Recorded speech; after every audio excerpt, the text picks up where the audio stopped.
Petroleum levy کے خلاف چاروں صوبوں میں جماعت اسلامی کے احتجاجی دھرنے چوتھے روز بھی جاری ہیں۔ کراچی گورنر ہاؤس کے باہر کارکنان کی بڑی تعداد موجود ہے۔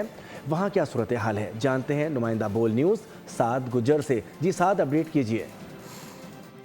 جی، میں اس وقت کراچی گورنر ہاؤس کے باہر موجود ہوں اور جماعت اسلامی کی جانب سے جو دھرنا دیا جا رہا ہے پیٹرولیم لیوی کے ٹیکس کے خاتمے کے باعث یہ جو دھرنا ہے یہ چوتھا روز اپنے اختتام کی جانب ہے اور یہ دھرنا جاری ہے۔ اور آپ میرے عقب میں دیکھ سکتے ہیں کہ کارکنان کی بڑی تعداد اس وقت بھی جو ہے وہ دھرنے میں شریک ہو چکی ہے اور مختلف سیشنز رکھ دیے گئے ہیں، جبکہ اگر بات کر لی جائے تو آج دوپہر کے اوقات میں یہاں پر خواتین کی ایک بڑی تعداد موجود تھی اور اس کے بعد خواتین کی نشست کے بعد ایک مرتبہ پھر جو ہے وہ مرد حضرات اس دھرنے میں شریک ہوئے، جس کے بعد اب مختلف جو ذمہ داران ہیں وہ یہاں پر آ کر گفتگو کر رہے ہیں اور حکومت سے یہی مطالبہ کر رہے ہیں کہ جو پیٹرولیم لیوی کا جو ٹیکس ہے اس کو مکمل طور پر ختم کیا جائے۔ چوتھا روز اپنے اختتام کی جانب ہے اور کارکنان کی بڑی تعداد ڈیلی بیسس پر جو ہے وہ کارکنان یہاں پر موجود ہوتے ہیں اور اس کے بعد شدید نعرے بازی بھی کی جاتی ہے، اسپیچز بھی ہوتی ہیں۔ بہت شکریہ سعد گجر، اپڈیٹ کر رہے تھے۔